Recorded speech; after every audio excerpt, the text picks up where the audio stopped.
জনাইছোঁ। আজি ঝুমুৰ সন্মিলনী অসমে আয়োজন কৰা সংবাদমেলত আমাক ছাত্ৰ সন্থাৰ সাংস্কৃতিক সম্পাদক হিচাপে মই উপস্থিত আছোঁ। মই ঝুমুৰ সন্মিলনীক বিশেষকৈ ধন্যবাদ জনাম আৰু সংবাদ মাধ্যমকো ধন্যবাদ জনাম, যিহেতু অসমত অহা ৩ ছেপ্টেম্বৰৰ পৰা ঝুমুৰ কৰম উৎসৱ অনুষ্ঠিত হ'ব আৰু এইটো যোৱা বছৰে আমাৰ অসম চৰকাৰে এটা স্বীকৃতি দিন হিচাপে ঘোষণা কৰিছে। ইয়াত কিন্তু আমি অসমৰ চাহ জনগোষ্ঠীসকলক আহ্বান জনাব বিচাৰোঁ যে তেওঁলোকে এই তিথিৰ আগতেই কিছুমানে এই উৎসৱটো আয়োজন কৰিবৰ কাৰণে ব্যৱস্থা কৰিছে। তেওঁলোকক আমি অনুষ্ঠান নকৰিবৰ কাৰণে এইকাৰণে আহ্বান জনাম যে চব যে ইয়াত শুক্ল একাদশীত কৰা হয়, তাৰ আগতে কৰা নহয়। শুক্ল একাদশী এইকাৰণে কৰা হয় যে জোনটো ওলাব লাগিব, ওলাই গৈ পেলাই যেতিয়া একাদশী পৰিব সেই একাদশী দিনাৰ সেই উৎসৱটো কৰা হয়। এয়া হৈছে এটা মাংগলিক কৰ্ম। এই মাংগলিক কৰ্ম আধ্যাত্মিক ইয়াত জড়িত আছে। গতিকে আধ্যাত্মিক আৰু মাংগলিক যেতিয়া থাকিব, সেইটো অশুভকে যদি কোনোবা যদি ইয়াক আয়োজন কৰে, তেতিয়া আমি ভাবিম আমাৰ জাতিটোৰ কাৰণে অলপ দিগদাৰী হ'ব, অশুভ হ'ব, তেনেকৈ এটা আমি ধাৰণা কৰিছোঁ। গতিকে আমি যিখিনি বাদ্যযন্ত্ৰ আমি ব্যৱহাৰ কৰি যি ঝুমুৰ গীত গোৱা হয়, কৰ্ম ধৰ্মক সন্তুষ্ট কৰিবৰ কাৰণে গীত মাতবিলাক কৰা হয় আৰু সেই গীত মাতবিলাক আমি সম্পূৰ্ণ আধ্যাত্মিক ফালৰ পৰা আমি কৰ্মবিলাক কৰা হয়। গতিকে আমি আহ্বান জনাম এই আধ্যাত্মিক কৰ্মভাগী যাতে একাদশীৰ আগত যাতে কোনো অনুষ্ঠান নকৰে ৰাজহুৱাভাৱে, ইয়াক আহ্বান জনাইছোঁ। আৰু যিখিনি চাহ জনগোষ্ঠীৰ বাদ্যযন্ত্ৰ ব্যৱহাৰ কৰি আমি ঢোল মাদল ধমচা বাঁহী কৰতাল আমি ব্যৱহাৰ কৰি আমি আখৰাত নাচোঁ, সেইখিনিক ব্যৱহাৰ কৰি নাচিবৰ কাৰণে শিল্পীসকলক আহ্বান জনাম। লগতে আকৌ যিসকল উদ্যোক্তা থাকে, কৰম উৎসৱৰ উদ্যোক্তা থাকে, তেওঁলোকক আহ্বান জনাম যে তেওঁলোকে এপিনে কৰমডাল পুতি এপিনে ষ্টেজ ব্যৱহাৰ কৰি যাতে তেওঁলোকে কোনো কাৰণতে এই আধ্যাত্মিক অনুষ্ঠানটো আয়োজন নকৰে। তেওঁলোকে কৰমডাল পুতিলে সেই উৰে নিশা এই কৰম দেৱতাক সন্তুষ্ট কৰিব গীত মাত গাই সেই উৰে নিশাটো নাচ গান কৰি কৰম দেৱতাক সন্তুষ্ট কৰি ডাল যেতিয়ালৈকে উটুৱাই নিদিয়ে তেতিয়ালৈকে যাতে তেওঁলোকে কোনো কাৰণেৰে সেই ডালৰ পৰম্পৰাটোক যাতে বিধি অনুসাৰে তেওঁলোকে বাদ নিদিয়ে। সেইকাৰণে অসমবাসীক আহ্বান জনাইছোঁ, ভাদৰ শুক্ল একাদশী তিথিহে তেওঁলোকে আয়োজন কৰক। তাৰ আগত যাতে কোনো কাৰণতে এই কৰম পূজা ভাগি যাতে নকৰে, তাৰ কাৰণে সকলো আহ্বান জনাই মোৰ ক'বলৈখিনি সামৰণি মাৰিছোঁ। নমস্কাৰ। আজি ঝুমুৰ সন্মিলনী অসম কেন্দ্ৰীয় সমিতিৰ যি সংবাদমেল আয়োজন কৰিছোঁ আৰু আজিৰ এই সংবাদমেলত আপোনাসকলক নাজিৰা সাংবাদিক মঞ্চৰ তৰফৰ পৰা আপোনাৰ সকলোলৈ ধন্যবাদ আৰু কৃতজ্ঞতা জ্ঞাপন কৰিছোঁ। লগতে আপোনালোকৰ মাধ্যমৰ যোগেদি আমি আদিবাসী চাহ জনগোষ্ঠী আদিবাসী সমাজৰ যি হিয়াৰ আমঠু জাতীয় উৎসৱ কৰম পৰৱ, এই কৰম পৰৱৰ শুভেচ্ছা আমি অসমবাসী ৰাইজলৈও আমি জনাইছোঁ ঝুমুৰ সন্মিলনী অসম তৰফৰ পৰা। আৰু আজি এই সংবাদমেলখন আয়োজন কৰাৰ মূলতে হ'ল আমি দেখিবলৈ পাইছোঁ, আমি ঝুমুৰ সন্মিলনী অসম গঠন হোৱাৰ দিনৰ পৰা অসমৰ একমাত্ৰ সাংস্কৃতিক মঞ্চ ঝুমুৰ সন্মিলনী অসমে আদিবাসী চাহ জনগোষ্ঠীৰ যিখিনি কলা কৃষ্টি সংস্কৃতি সৰ্বাংগীন উন্নয়ন বিকাশ আৰু সংৰক্ষণৰ কাৰণে আমি অহৰহ প্ৰচেষ্টা চলাই আহিছোঁ সৰ্বাংগীন উন্নয়নৰ কাৰণে। আৰু আমি বিভিন্ন ধৰণে বিভিন্ন মাধ্যমৰ যোগেদি আমি সভা সমিতিৰ যোগেদি আমি অসমবাসীক এটাই কথা অনুৰোধ জনাই আহিছোঁ আগতো যে আমাৰ যি জাতীয় উৎসৱ, এই উৎসৱ ভাগৰ যিটো কৰমৰ যিটো তিথি, আমাৰ সভাপতি মহোদয়ে অলৰেডি এইখিনি কথা আপোনালোকক জনালে বা ক'লে যে যিটো তিথি আজি অসম চৰকাৰৰ মাননীয় মুখ্যমন্ত্ৰী হিমন্ত বিশ্ব শৰ্মা দেৱৰ নেতৃত্বাধীন চৰকাৰখনেও আমাৰ এই যিটো দীৰ্ঘদিনীয়া এটা দাবী আছিলে যে আমাৰ যিটো জাতীয় উৎসৱ কৰম পৰৱ, এই কৰম পৰৱক আমাৰ শ্ৰমিক ৰাইজক ছুটীসহ এই ছুটিৰ দিন হিচাপে কৰিব লাগে আৰু হাজিৰাসহ মানে মজুৰিসহ ছুটিৰ দিন ধাৰ্য কৰিব লাগে। আৰু এইমতে যোৱাটো বৰ্ষতেই এইখিনি আমাক কৰি দিলে। এতিয়া আমাৰ ৰাইজে এই ভাদৰ মাহৰ শুক্ল একাদশীৰ যিটো তিথি, এই তিথিত ৰাইজে ছুটি পায়, পেড হলিডে হয়। গতিকে সেই দিনটো আমি এটা কৰিছোঁ যে এইটোৱে ভাদৰ মাহৰ শুক্ল একাদশী তিথি। আৰু আমি অসমবাসী ৰাইজক বা আমাৰ যিখিনি উদযাপন সমিতি দল সংগঠনে অনুষ্ঠানবিলাক কৰম অনুষ্ঠানবিলাক পাতিছে, মই ভাবোঁ বা আমি এটাই কথা অনুৰোধ জনাইছোঁ, ভাদৰ মাহ শুক্ল একাদশী তিথিতেই এইটো তিথি আৰু সেই তিথিৰ পৰাহে ভাদৰ মাহৰ এই কৰম যি ডাল ৰোপণ কৰি কৰম প্ৰতিষ্ঠা কৰিব লাগে, যেতিয়া বিধিপূৰ্বক পূজা অৰ্চনা কৰাৰ যিখিনি আছে পৰম্পৰা, সেই পৰম্পৰাখিনি সেই দিনটোৰ পৰা কৰিব লাগে। কিন্তু আমি দেখিবলৈ পাইছোঁ বিভিন্ন উদযাপন সমিতিয়ে ইতিমধ্যেই মানে কৰমৰ ভাদৰ মাহ শুক্লা একাদশী নোহোৱাৰ আগত তিথিৰ আগতেই এইটো কৰম পাতিবলৈ লৈছে। গতিকে এইটো খুব আমি অসন্তুষ্ট হৈছোঁ আৰু আমি আহ্বান জনাইছোঁ তেখেতসকলকো, যিখিনিয়ে অলৰেডি মানে তেওঁলোকে দিনটো ধাৰ্য কৰি লৈছে যে আমি এইটো তাৰিখত মানে ভাদৰ মাহৰ শুক্লা একাদশী তিথিৰ আগতে কৰম কৰিম। গতিকে তেওঁলোকক অনুৰোধ জনাইছোঁ যাতে তিথিটো পাৰ হৈ লওক, সেই তিথিৰ দিনটোৰ পৰা আপোনালোকে ষ্টাৰ্ট কৰক, যিটো আমাৰ এমাহলৈকে আমাৰ এই কৰম চলে বা পাতে।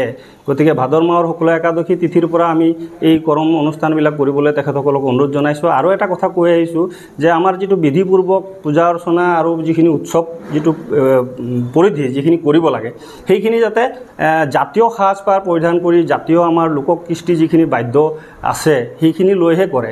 তাত যাতে কোনোবা আমন্ত্ৰিত শিল্পীক মাতি সেই দিনটোতে কৰমডাল প্ৰতিষ্ঠা কৰি সেই দিনটোতেই যাতে কোনোবা পাশ্চাত্য সংগীতৰ ব্যৱস্থা তাত নকৰে, পাশ্চাত্য বাদ্যযন্ত্ৰ তাত ব্যৱহাৰ নকৰে, এইখিনি আমি অসমবাসী ৰাইজক আমি অনুৰোধ জনাইছোঁ বা উদযাপন সমিতিসকলক অনুৰোধ জনাইছোঁ।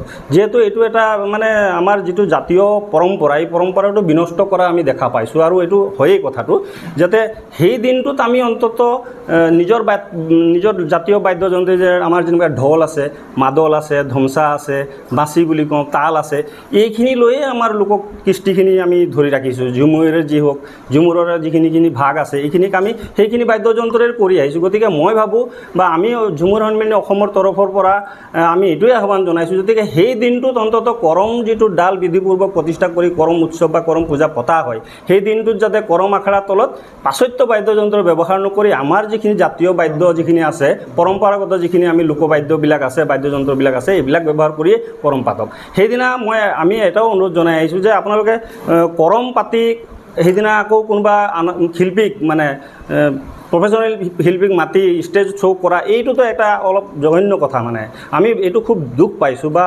অনাগত দিনত হৈ গৈছে। আমি এতিয়াও আহ্বান জনাইছোঁ যে এইটো নকৰক।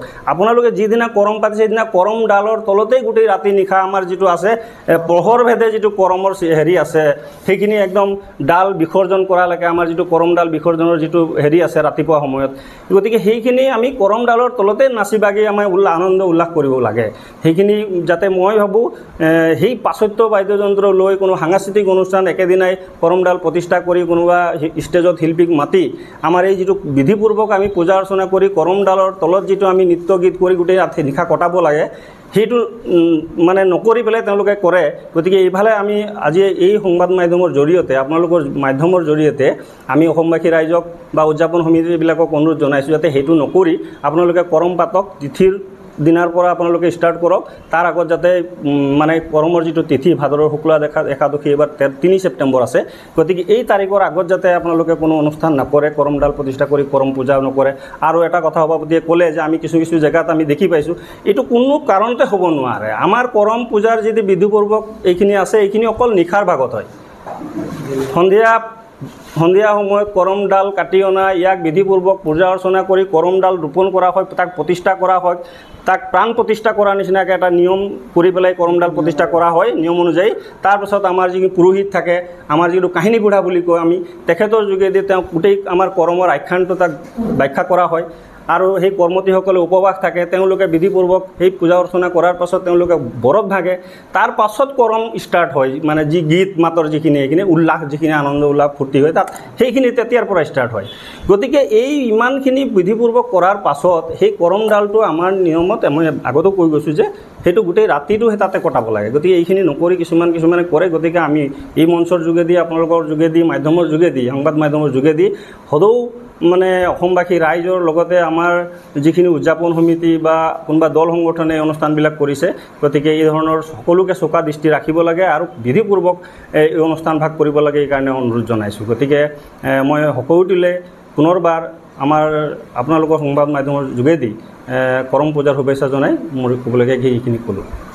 আচ্ছা, সকলোকে মই নাজিৰা প্ৰেছ ক্লাবৰ সমূহ সাংবাদিক বন্ধুসকলক আন্তৰিকভাৱে নমস্কাৰ জনাইছোঁ। আমি ঝুমৰ সন্মিলনী অসমবাসীলৈ আপোনালোকৰ যোগেদি দুটামান কথা আগবঢ়াব বিচাৰিছোঁ।